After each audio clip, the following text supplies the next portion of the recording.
దేవునికి స్తోత్రం. హల్లెలూయా. ఈరోజు మన దేశంలో ఒక పండుగలా ఉంది. ఏంటది? Republic day. రిపబ్లిక్ డే అనేటువంటిది మరి దేశం అంతా జరుపుకుంటా ఉంది. ఎందుకనంటే దేశానికి స్వాతంత్రం వచ్చింది. ఆ స్వాతంత్రం వచ్చిన తర్వాత శత్రువులను తరిమేసి మరలా వారిని పునరుద్ధరించుకోవడానికి, ప్రజలు వారిని పరిపాలించుకోవటానికి ఏర్పాటు చేయబడేటువంటి దినాలుగా జ్ఞాపకం చేయబడతా వచ్చింది. 1947 ఆగస్టు 14 రాత్రి బ్రిటిష్ వాళ్ళు స్వతంత్రాన్ని ఇచ్చారు, ఇండిపెండెన్స్ ఇచ్చారు. అయితే 1949 సంవత్సరంలో నవంబర్ 26వ తారీఖున ఒక రాజ్యాంగం అనేది మనకి స్థిరం చేయబడతా వచ్చింది. ఆ తర్వాత రాజ్యాంగం స్థిరపరిచిన తర్వాత దాని ప్రకారంగా 1950 జనవరి 26వ తారీఖున వాళ్ళు ఏం చేశారంటే రిపబ్లిక్ అని స్టార్ట్ చేశారంటే ప్రజల్ని ఏలుబడి చేసుకోవటానికి, శత్రువులు కాకుండా మనల్ని మనవారే పరిపాలించాలన్నటువంటి ఒక ఉద్దేశంతో తిరిగి పునర్ప్రారంభించారనమాట. రీస్టార్ట్ చేసుకున్నారు దేశాన్ని పరిపాలన కొరకు. అలాగే ఈరోజు కూడా దేవుని వాక్యంలో మనం గమనిస్తూ ఉన్నట్లయితే మనల్ని మనము పునరుద్ధరించుకోవాలని దేవుని వాక్యం మనకి జ్ఞాపకం చేస్తూ ఉంది. కారణం ఏంటంటే పునరుద్ధరణ అనేది తప్పనిసరిగా మనకి అవసరం. కొన్ని పర్యాయాలు మనం జారిపోతూ ఉంటాము, తప్పిపోతూ ఉంటాము, బలహీనవుతూ ఉంటాము, మందమారిపోతుంటాం. కనుక వాటన్నిటిలో నుంచి బయటకు రావాలంటే మనల్ని మనం పునరుద్ధరించుకోవాలి కదా. దాన్నే రివైవ్ అంటారు, లేకపోతే రీస్టార్ట్ అంటారు. అంటే ఆగిపోయిన దగ్గర నుంచి మరలా ప్రారంభం చేయాలి. అది మన క్రైస్తవ జీవితాలకి, ఆత్మీయ జీవితాలకి ఎంతో అవసరమని దేవుని వాక్యం మనకి ఇక్కడ జ్ఞాపకం చేస్తూ ఉందన్నమాట. ఆ పునరుద్ధరణ లేకపోతే మన జీవితాలు ఏమవుతామయ్యా అంటే అలాగే మరి అనగారిపోయినటువంటి వారమై, అణిచివేయబడేటువంటి వారంగా మనం చేయబడతామని దేవుని వాక్యంలో మనకి రాశారు. అందుకే వాక్యంలో ఎంతో మంది అలాగా పాడైపోయినటువంటి వారిని మనము గమనిస్తూ వచ్చామన్నమాట. కనుక దేవుడు మన జీవితాల్లో ఈ దినాన మనము తిరిగి ప్రారంభించుకోవాలని కోరుతా ఉన్నాడు. రీస్టార్ట్ అనేది చేయాలి. అది చేయటానికి ఏం కావాలయ్యా అంటే స్వాతంత్రం కావాలి, ఒక రాజ్యాంగం కావాలి, ప్రారంభించుకోవాలంటే ఒక ఆశ మనకి కావాలి. యేసుక్రీస్తు వారు పౌలు గారు చెప్పినట్లుగా గలతీ పత్రిక 5వ అధ్యాయంలో ఈ స్వాతంత్రము మన ప్రభు అయిన యేసుక్రీస్తు వారి ద్వారా మనకి అనుగ్రహించబడిందని జ్ఞాపకం చేస్తున్నాడు. కనుక మరలా మీరు దాస్యం అనే కాడి కింద చిక్కబడకుండా జాగ్రత్తగా చూసుకోండి అని చెప్పాడు అక్కడ. ఆ తర్వాత మోషే ద్వారా దేవుడు తన ప్రజలైనటువంటి ఇశ్రాయేలుకి ఒక రాజ్యాంగాన్ని ఇచ్చాడు. రాజ్యాంగం ఏంటంటే నడిపించేటువంటి నియమాలు. ఆ నియమాలను ఇచ్చాడు. అలాగే యేసుక్రీస్తు వారు కూడా ఆ నియమాల్ని మనకు అనుగ్రహించి దీని ప్రకారం నడుచుకోండి అని ఆయన తన ప్రజలైనటువంటి వారందరినీ కూడా హెచ్చరించాడు. ఆ తర్వాత మనల్ని మనం ఏం చేసుకోవాలంటున్నాడు? పరిపాలించుకోవాలి. మనల్ని పరిపాలించుకోవాలంటే శత్రువు మనల్ని పరిపాలించకుండా మనల్ని పరిపాలించుకోవటానికి మన వారికి అప్పగించుకోవాలి. అప్పుడే మన జీవితాల్లో ఆ యొక్క పునర్ప్రారంభం అనేది అవుతుందన్నమాట. రివైవ్ అవుతాము, లేకపోతే మళ్ళీ రీజనరేట్ అవుతూ ఉంటాము. ఆ పునర్ప్రారంభం అనేది మనకు ఎంతగానో అవసరమైంది. ఆగిపోయినటువంటి స్థితి కనపడతా ఉంటుంది. ఆ ఆగిపోయినటువంటి స్థితి అనేది మనల్ని ఏం చేస్తుందంటే ఏ పని చేయకుండా ముందుకు వెళ్లకుండా మనల్ని ఆపివేస్తూ ఉంటుంది.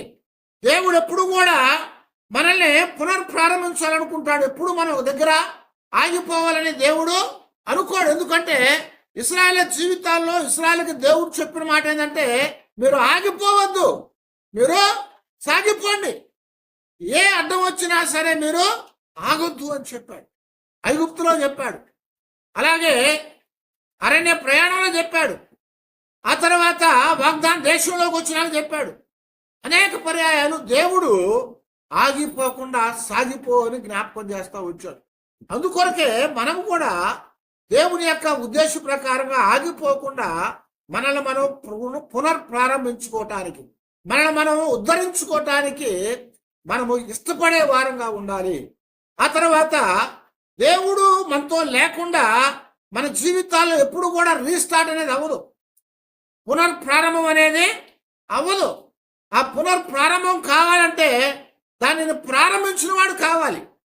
అవునా? వాచ్ కొనుక్కున్నాం, కొన్ని రోజులకి ఆగిపోయింది. ఆగిపోయిన తర్వాత మనం అటు ఇటు తిప్పుతాం, కదులుతుంది? కదలదు. ఏం చేయాలి? ఆ వాచ్ మెకానిక్ దగ్గరికి దాన్ని తీసుకెళ్ళాలి. ఆ మెకానిక్ దగ్గరికి తీసుకెళ్ళినప్పుడు దాంట్లో ఏమి పోయిందో వాడు సరి చేస్తాడు. దేవుడు చెప్తున్నాడు కదా, మనమేదో చేద్దామంటే ఏమవుతుంది? పాడైపోద్ది, అది అక్కడే ఉండిపోద్ది, అది అసలు పనికి రాకుండా పోద్ది. కానీ దేవుని దగ్గరికి వెళ్ళినప్పుడు దేవుడు మనల్ని పునఃప్రారంభం చేసేవాడు, మనల్ని రీస్టార్ట్ చేసేవాడు. మన జీవితాల్లో మనము అలా ఉండిపోవాలని దేవుడు ఎప్పుడు కూడా మనల్ని కోరుకోవట్లేదు. కనుక మనము తిరిగి ముందుకు సాగాలి. కనుక ఈ దినాన రిపబ్లిక్ డే అనేది దేశం జరుపుకుంటా ఉందంటే బానిసత్వంలోంచి బయటకు వచ్చినటువంటి ప్రజలు వారి చేత ఏలుబడి చేయకుండా వారిని వారే పరిపాలించుకోవటానికి ఒక రాజ్యాంగాన్ని ఏర్పాటు చేసుకొని దాని ప్రకారంగా కొంతమందిని నియమించుకొని నాయకుల్ని వారి ద్వారా పరిపాలించుకోవటానికి ఒక నియమాన్ని ఏర్పాటు చేసుకున్నారు. అలాగే దేవుడు మనకు కూడా ఆయన వాక్యం అనేటువంటి దాన్ని ఇచ్చాడు. ఆ వాక్యములో ఉన్నటువంటి నియమాల ద్వారా మన జీవితాల్లో మనం నడవటానికి ఆ యొక్క కట్టుబాట్లు ఇచ్చాడు. దాని ప్రకారంగా మనం నడుచుకోవాలి. అలాగ నడుచుకోవటానికి ఆ దేవుని యొక్క తోడు అనేది మనకు తప్పనిసరిగా అవసరమని జ్ఞాపకం చేస్తున్నాడు. ఎందుకంటే యెషయా గ్రంథం 62వ అధ్యాయంలో 10వ వచనంలో ఒక మాట మనకి ఇక్కడ దేవుడు జ్ఞాపకం చేస్తా ఉంటాడు. గుమ్మముల ద్వారా రండి రండి అని పిలుస్తున్నాడు, జనమునకు త్రోవను సిద్ధము పరచండి అని చెప్తున్నాడు, రాజమార్గములను చక్కపరచండి. తర్వాత జనములు చూచినట్లు ధ్వజమెత్తండి అని జ్ఞాపకం చేస్తున్నాడు. కనుక మన జీవితాల్లో మనము పునరుద్ధరించబడాలంటే మనము శత్రువు అయినటువంటి సాతాను ద్వారా కాకుండా మనం నడిపించేవాడైనా మన ప్రభు అయిన యేసు క్రీస్తు వారి ద్వారా మనం నడిపించబడాలంటే మన జీవితాల్లో మనం ఏం చేయాలంటే ఈ కార్యాలు చేయాలంటున్నాడు. గుమ్మముల గుండా మనం నడవాలట. ఆ గుమ్మముల గుండా మనం నడిచి ఆ త్రోవను సిద్ధం చేసుకోవాలి, రాజమార్గాల్ని చక్కబరుచుకోవాలి, రాళ్లను ఏరివేయాలి, జనులు చూచేటట్లుగా ధ్వజాన్ని మనము పైకెత్తుకోవాలి అని జ్ఞాపకం చేస్తున్నాడు. ఈ 3 కార్యాలు మనకు చాలా అవసరమైనట. ఏ కార్యాలు? గుమ్మముల్లో గుండా వస్తా త్రోవను సిద్ధం చేసుకోవాలి, అడ్డుగా ఉన్న రాళ్లను ఏరివేయాలి, జనులు చూచేటట్టుగా ఒక ధ్వజాన్ని ఎత్తాలి. ఇప్పుడు దేవుడు చెప్పినట్టుగా యెషయా ద్వారా మన జీవితాల్లో పునరుద్ధరించబడి తిరిగి ప్రారంభం కావాలంటే మన ప్రయాణంలో మనం ఏం చేయాలంట? గుమ్మముల ద్వారా వచ్చి ఆ త్రోవలను సరళము చేసుకోవాలి, ఆ త్రోవలను చక్కబరుచుకోవాలి, సిద్ధం చేసుకోవాలంటున్నాడు. మనకున్న త్రోవ ఏదయ్యా అంటే విశ్వాసం అనేటువంటి దారి కదా. మన త్రోవ ఏంటి? యేసు ప్రభువారు చెప్పారు, నేనే మార్గాన్ని అని చెప్పాడు. ఆయన ద్వారా మనం నడవాలి.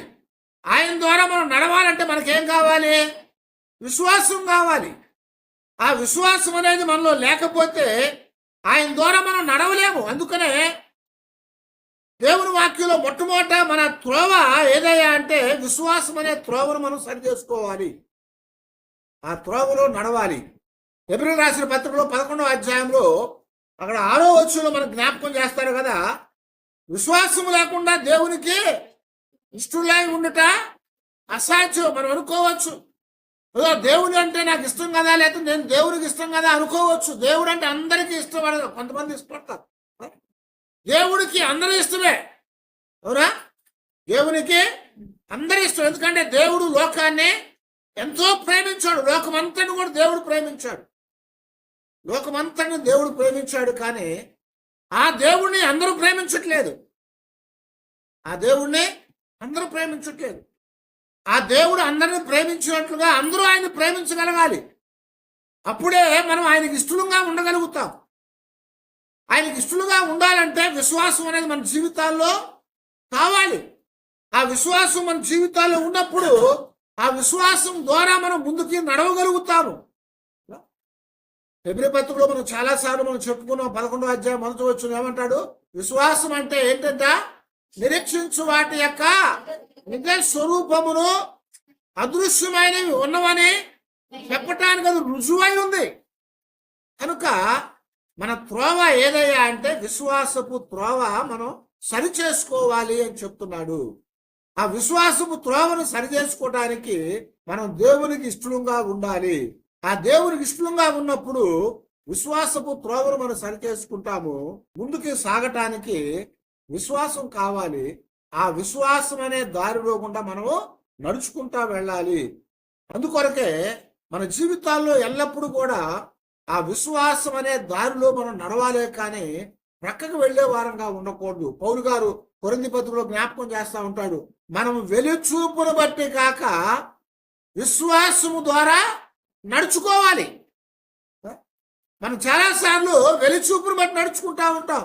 పేతురు రాసిన మొదటి పత్రికలో 1వ అధ్యాయంలో 5 నుంచి 9 వచనాల వరకు మనకి రాస్తా ఉన్నాడు భక్తుడు. నశించిపోవు సువర్ణము అగ్ని పరీక్ష వలన శుద్ధపరచబడుచున్నది కదా, దానికంటే అమూల్యమైన మీ విశ్వాసము ఈ శోధనల చేత పరీక్షకు నిలిచినదై యేసు క్రీస్తు ప్రత్యక్షమైనప్పుడు మీకు మెప్పుడు మహిమయు ఘనతయు కలుగుటకు కారణమగును. హల్లెలూయా. ఏం చెప్తున్నానండి? మన జీవితాలట కడవరి కాలంలో ఉన్నాం కాబట్టి ఇప్పుడు బయలుపరచబడతా ఉన్నటువంటి రక్షణ మనకి కలగటానికి మనము విశ్వాసము ద్వారా దేవుని శక్తి చేత కాపాడబడుట కొరకు ఏం చేయాలంట? ఇప్పుడు కలిగేటంటే మిక్కిలి ఆనందకరంగా ఉన్నటువంటి వాటిని మనం పొందటానికి అవసరాన్ని బట్టి ఏం చేయాలంట? నానా విధములైన శోధన చేత ప్రస్తుతము నా కొంచెము కాలం మీకు శ్రమ కలుగుతుందని చెప్తున్నాడు. ఆ శోధనని మనం తట్టుకొని ఆ మార్గంలో మనం నడవాలని చెప్తున్నాడు.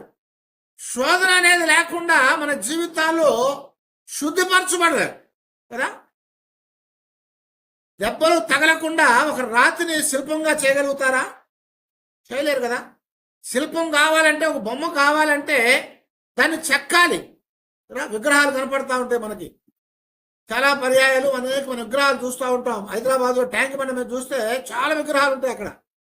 నాయకులు వాటిని చెక్కారు, రాతిని చెక్కారు వాటిని. అలాగే మరి ఆ హుసేన్ సాగర్లో పెద్ద బుద్ధ విగ్రహం ఉంటుంది, దాన్ని రాతితో చెక్కారు. అది ఎలా చెక్కారయ్యా అంటే ఆ ఉలి శానము సుత్తి తీసుకొని కొట్టి చెక్కారు. అది ఆ చక్కటి రూపంలోకి రావాలంటే ఏం కావాలి? దానికి కొట్టాలి, దాన్ని చెక్కాలి, దానిలో కొన్ని తీసేయాలి కదా. దాంట్లో కొన్ని తీసేసి చెక్కి దానికి ఆకారాన్ని తీసుకురావాలి. అప్పుడేమవుతుంది? శ్రమ కలుగుద్ది, బాధ కలుగుతుంది. ఆ కొడతా ఉన్నప్పుడు శిల్పి నన్ను కొట్టొద్దు, నన్ను చెక్కొద్దు, నాలో ఏది తీసొద్దు అని రాయి అడుగుంది అనుకోండి, ఆ రాతిని పక్కన పడేస్తాడు. అలాగే ఇక్కడ అంటున్నాడు కదా, మనకి అవసరాన్ని బట్టి నానా విధమైన శోధన చేత ప్రస్తుత కాలము కొంచెము మీకు శ్రమ దుఃఖము కలుగుతాయట. ఎందుకంటే అవి కలగకపోతే మనల్ని మనం శుద్ధి చేసుకోలేము. విశ్వాసాన్ని నశించు సువర్ణము అగ్ని పరీక్ష వలన శుద్ధి చేయబడుచున్నది కదా, దానికంటే అమూల్యమైనటువంటి మీ విశ్వాసము ఈ శోధనల చేత పరీక్షకు నిలిచినదై యేసు క్రీస్తు వారి యొక్క ప్రత్యక్షమైనప్పుడు మీకు మెప్పు మహిమ ఘనత కలగటానికి కారణమవుతుంది అని చెప్పాడు. ఆ విశ్వాసం అనేది సరి చేసుకోవాలి. ఇందాక యెషయా భక్తుడు ఏం చెప్తున్నాడు? ఇదిగో మీరు త్రోవను సరళం చేయండి, మార్గాన్ని ఏర్పాటు చేసుకోండి, ఆ మార్గాన్ని ఏర్పాటు చేసుకొని అది చక్కపరచండి అని చెప్తున్నాడు. యోబు గురించి మనం చాలా పర్యాలు చెప్పుకున్నాము. జీవితంలో అనేకమైనటువంటి శ్రమలు వచ్చినాయి, యోబు జీవితంలో అనేకమైన శోధనలు వచ్చినాయి, అనేక విధాలుగా ఇబ్బంది వచ్చింది. అయితే వాటన్నిటిని కూడా ఏం చేస్తాడు యోబు? తట్టుకున్నాడు. వాటన్నిటిలో కూడా నిలబడ్డాడు. వాటన్నిటిని సహించి వాటిని జయించాడు. అందువల్ల ఏమైంది తెలుసా? 41 అధ్యాయాల్లో అనేకమైన మాటలు రాశాడు. కానీ 42వ అధ్యాయంలోకి వచ్చిన తర్వాత దేవుడు చెప్తున్నాడు కదా, ఆయన జీవితంలో 2 ఆశీర్వాదాన్ని ఇచ్చాడు. ఎందుకు ఇచ్చాడు తెలుసా?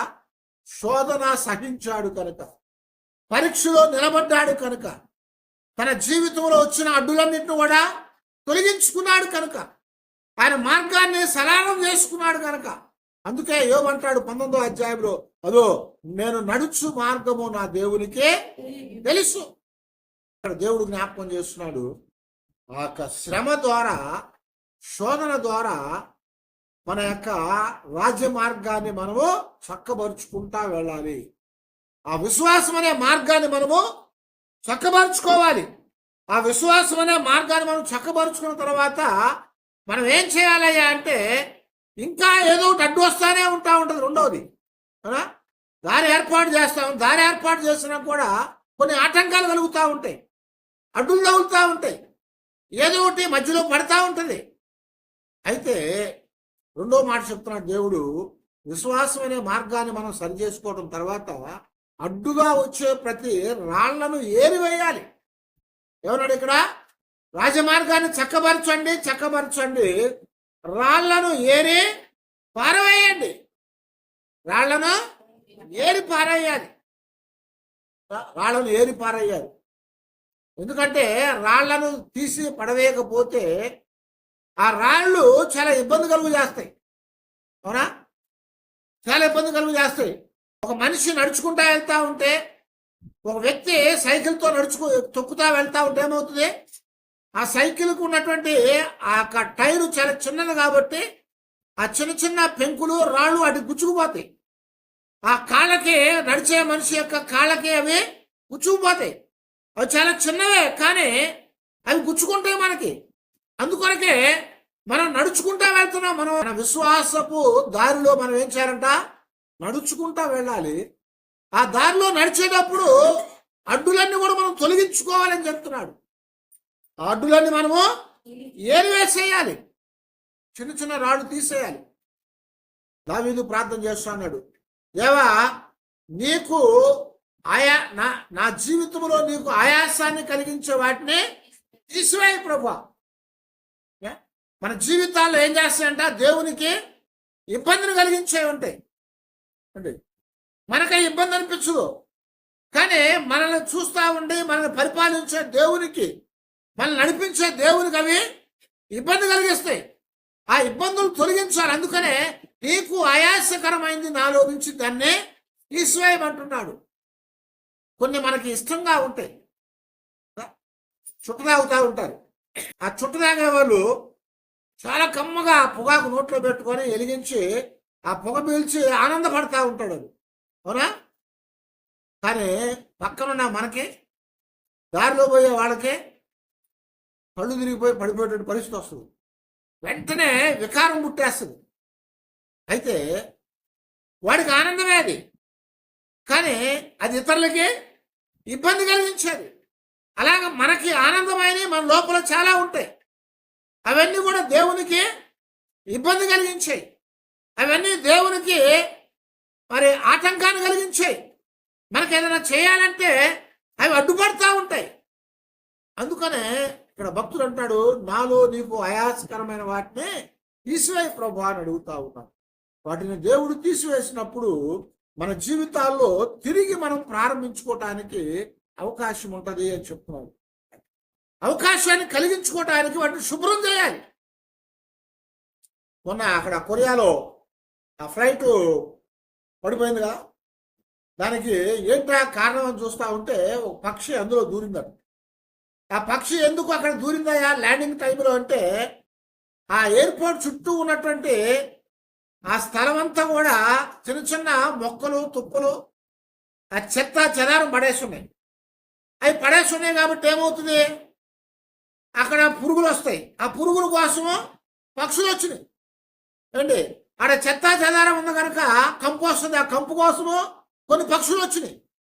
ఇలాగా అవి రావటం వల్ల ఏమైందంటే ఆ దిగుపోతా ఉన్నటువంటి ఆ ఫ్లైట్ వెనుక పక్షి దూరిపోయింది, వాడి గేర్ సిస్టమ్ దెబ్బతింది, మొత్తం తగలబడిపోయింది. దానికి వాళ్ళు ఏం తీర్మానం చేశారంటే ఆ ఎయిర్పోర్ట్ చుట్టూ కూడా 10 కిలోమీటర్లు, ఆ ఎయిర్పోర్ట్ చుట్టూ 10 కిలోమీటర్లు, ఎందుకంటే 10 కిలోమీటర్ల దగ్గర నుంచి ఆ ఏరోప్లేన్ ఏం చేస్తుందంటే స్లాంట్ అవుతుంది అనమాట. ల్యాండ్ అవటానికి దాని ముక్కు కిందకి దిప్పుతూ ఉంటుంది. కనుక 10 కిలోమీటర్ల దూరం వరకు రౌండ్గా ఎయిర్పోర్ట్కి ఎక్కడ కూడా మొక్కలు కానీ, చెత్త కానీ, చెదారం కానీ, పక్షులు కానీ ఎక్కడ కనపడకుండా ఉండేట్లుగా ఓ తీర్మానం చేసి అదంతా కూడా చదువు చేసేసి ఏమీ రాకుండా ఉండేట్లుగా వాళ్ళు ఏర్పాటు చేసుకున్నారు. ఎందుకని ఆ వచ్చే ఫ్లైట్లకి ఏ పక్షి అడ్డమో రాకుండా. అలాగే మన జీవితాల్లో కూడా దేవుని యొక్క సన్నిధిలో మనము ముందుకు సాగుతున్నప్పుడు మనకి అడ్డుగా వచ్చే కొన్ని ఉంటాయి. అడ్డులన్నీ కూడా మనం ఏం చేసుకోమంటున్నాడు? తొలగించుకోండి అని చెప్తున్నాడు అన్నమాట. దేవునికి ఆయాసకరమైనవి మన జీవితాల్లో నుంచి మనం తీసివేసుకోవాలి. అవి తీసివేయకపోతే ఏమవుతాయా అంటే ఎక్కడో చోట ప్రమాదం జరిగే అవకాశం ఉంటుంది. నీ మనసును స్థిరం చేసుకొని నీ చేతులు దేవుని వైపెత్తి దేవునికి మనం అడిగినప్పుడు, ఆయనకి మనం మొర్రపెట్టినప్పుడట దేవుడు తప్పనిసరిగా మన ప్రార్థన ఆలకించేవాడుగా ఉన్నాడు. ఆయన నిశ్చయముగా నిన్ను ఆశ్రయించేవాడుగా ఉన్నాడని చెప్తున్నాడు. నిశ్చయంగా మరలా నిన్ను ప్రారంభించేవాడుగా ఉన్నాడని చెప్తున్నాడు. అందుకొరకే దేవుని వాక్యంలో 1 సమూయేలు గ్రంథంలో కూడా 1వ అధ్యాయము 10-11 వచనాలు మనం చూస్తూ ఉంటే హన్నా కూడా దేవుని దగ్గరకు వచ్చింది. హన్నా దేవుని దగ్గరకు వచ్చి ఆమె ఏం చేస్తుంది? ఆమె దుఃఖపడతా ఉంది. ఆమె జీవితంలో అనేకమైన ఆటంకాలు ఉన్నాయి. ఆమె జీవితంలో ఉన్న ఆటంకాలన్నీ తీసివేయమని దేవుని యొక్క పాదాల దగ్గరకు వచ్చి ఏం చేసిందట? ఆమె వేదనంతను కూడా దేవుని దగ్గర ఏడుస్తూ దేవునికి కుమరించిందట, దేవునికి ప్రార్థించిందట. ఆ ఆటంకాలు తీసే ప్రభా, ఆ అడ్డులు తీసేయనాయన, నిందలు తీసేయనాయన అని దేవుని దగ్గర ప్రార్థించినప్పుడు దేవుడు ఆమె జీవితంలో ఆశీర్వాదాన్ని ఇచ్చాడని జ్ఞాపకం చేస్తున్నాం. కనుక మనము కూడా మనకి ఏదైతే అడ్డుగా ఉంటున్నాయో ఆ రాళ్లను ఏరి బయట పారవేసే వారంగా మనం ఉండాలి. అప్పుడే దేవుని యొక్క సన్నిధిలో మనము ప్రభువుతో ముందుకు సాగి తిరిగి ప్రారంభం చేసుకోగలుగుతాము. లేకపోతే తిరిగి ప్రారంభం అనేది కష్టం అవుతుంది. ఒక కాలువ లేకపోతే ఒక దారి ఏర్పాటు చేసిన తర్వాత ఆ కాలువలో నీళ్లు పారుతా ఉన్నప్పుడు ఏమవుతుందంటే పైనుంచి కొన్ని కొట్టుకొని వస్తూ ఉంటాయి. అవి కొట్టుకొచ్చి ఏం చేస్తాయి? ఎక్కడో దగ్గర చిన్న ఆటంకం కలిగి ఆగిపోతాయి. అవునా? అవి ఆగిపోయినప్పుడు ఏమవుతుంది? పైనుంచి వచ్చేదంతా కూడా అక్కడ ఆగిపోద్ది, బ్లాక్ అయిపోద్ది. కొంతకాలానికి ఆ ప్రవాహం అనేది ఆగిపోద్ది. ఆ ప్రవాహం ఆగిపోవటమే కాదు, అక్కడ చెత్త చెదారం అంతా కూడా చేరి కుళ్ళిపోద్ది. అది కుళ్ళిపోయి కంపు కొట్టేదిగా ఉంటుంది. తిరిగి ఆ కాలువని తిరిగి ప్రారంభించాలంటే ఏం చేయాలంట? అక్కడ అడ్డుగా పడిన వాటన్నిటినీ తీసివేయాలి అని చెప్తున్నాం. అలాగా దేవుని యొక్క కృప, దేవుని యొక్క ఆశీర్వాదము, దేవుని యొక్క దీవెన మనలో గుండా దేవుడు ప్రవహింపజేస్తున్నాడు. ఎప్పుడైతే మన విశ్వాస మార్గాన్ని మనము సరి చేసుకుంటామో అప్పుడు వాటిని ప్రారంభించాడు. వాటిని ప్రారంభించినప్పుడు కొంతకాలానికి ఏమవుతాయా అంటే మనలో కొంత సోమరితనం వస్తుంది, లేకపోతే మనలో కొంత బద్ధకం వస్తుంది, మనలో కొంత ఆ చేద్దామనేటువంటి ఒక స్వభావం కలుగుతూ ఉంటుంది. అప్పుడు మెల్లమెల్లగా ఏదో ఒకటి వచ్చి అక్కడ ఆగిపోవటం ప్రారంభిస్తారు. ఆగిపోవటం ప్రారంభించినప్పుడు అది మనల్ని ఆటంకపరిచి మన జీవితాన్ని ఆశీర్వాదం నడవకుండా చేస్తుంది. కాబట్టి ఆ అడ్డుగా ఉన్నటువంటి దానిని మనం ఇప్పుడు తీసివేయాలి. అడ్డుగా ఉన్న తీసివేసి మనము ఏం చేయాలంట? దేవుని యొక్క ఆశీర్వాదపు నడిపింపు, లేకపోతే దేవుని యొక్క ఆత్మ నడిపింపు మనలో గుండా నడవటానికి మార్గాన్ని సరి చేసుకోవాలి. అడ్డులన్నీ తీసివేసి ఆ అడ్డును తొలగించుకోవాలంటున్నాడు. అడ్డును తొలగించుకొని ఇప్పుడు మనం ఏం చేయాలని జ్ఞాపకం చేస్తున్నాడు అంటే, మనము జనులు చూచినట్లుగా ధ్వజాన్ని ఎత్తాలి. జనాలకి కనపడేట్లుగా మనం ధ్వజమెత్తాలి. ఎందుకంటే దేవుని యొక్క సన్నిధిలో దేవుడు యెహోవా నిస్సి అని జ్ఞాపకం చేశాడు. యెహోవా నిస్సి అంటే ఆయన నా ధ్వజము, ఆయన నా ధ్వజం అని చెప్తున్నాడు. నిస్సి అంటే ధ్వజము. కాబట్టి దేవుని యొక్క పాదాల దగ్గర మన జీవితాల్లో మనకు దేవుడు జయాన్ని ఇచ్చాడు. మన జీవితాల్లో మార్గాన్ని సరిచేసాం. ఆ మార్గాన్ని సరిచేసినాక అడ్డుగా ఉన్న వాటిని కూడా తొలగించుకున్నాము. ఆ అడ్డు తొలగించిన తర్వాత ఏమైంది? ఆ ప్రవాహం అనేది బాగా సాగుతూ ఉంది. ఆ ప్రవాహం బాగా సాగుతూ ఉన్నప్పుడు ఇప్పుడు ఏమొస్తుంది? జయం అంటే ఏంటి? ఫలితం కదా. జయం అంటే ఫలితం కదా. పోరాటం చేశారు సమరయోధులు, వాళ్ళు చనిపోయారు. కానీ వాళ్ళు చేసిన పోరాటము స్వాతంత్రాన్ని ఇచ్చింది దేశానికి. కనుక అలాగే ఇప్పుడు దేవుడు మనకు జ్ఞాపకం చేస్తున్నాడు కదా, మన జీవితాల్లో దేవుడు ఏం చేశాడంట? మనకు జయమిచ్చాడు. ఎలాగ జయమిచ్చాడు? ఆయన మన పాపాలన్నింటినీ అడ్డుగా ఉన్న వాటిని తొలగించి వేసి మనకి కావలసినటువంటి మార్గాన్ని సరళం చేసి మన కొరకు ఆయన గొప్ప జయాన్ని పొందాడు. ఆయన దేవుని వాక్యం రాస్తున్నాడు కదా, కొరింథీయులకు రాసిన పత్రికలో అంటాడు, ఎల్లప్పుడూ విజయోత్సవంతో ఊరేగించుచున్న దేవునికి స్తోత్రము. ఆ జయమిచ్చాడు కనుక మనం ఇప్పుడు ఏం చేయాలి? ఆ జయానికి సంబంధించినటువంటి ధ్వజాన్ని మనం పైకి ఎత్తాలి. మనకు 200 సంవత్సరాలు బ్రిటిష్ వాళ్ళు పరిపాలన చేసిన తర్వాత ఆ స్వాతంత్రం వచ్చిన రాత్రి ఏం చేశారంట? ఆ ఎర్రకోట మీద బ్రిటిష్ వాళ్ళ జెండాను తీసివేసి భారతదేశంలో ఉన్నటువంటి 3 రంగుల జెండానే అక్కడ పాతిపెట్టారు. ఎందుకు? ఇప్పుడు పరిపాలన ఎవరిది? బ్రిటిష్ వాళ్ళది కాదు, భారతీయులదే పరిపాలన. ఇప్పుడు దేశానికి స్వాతంత్రం వచ్చింది కనుక ఆ యొక్క పాత యొక్క ఆ చిహ్నం అనేది లేకుండా తీసివేశారు. భారతదేశపు జెండాని ఎర్రకోట మీద పెట్టారు.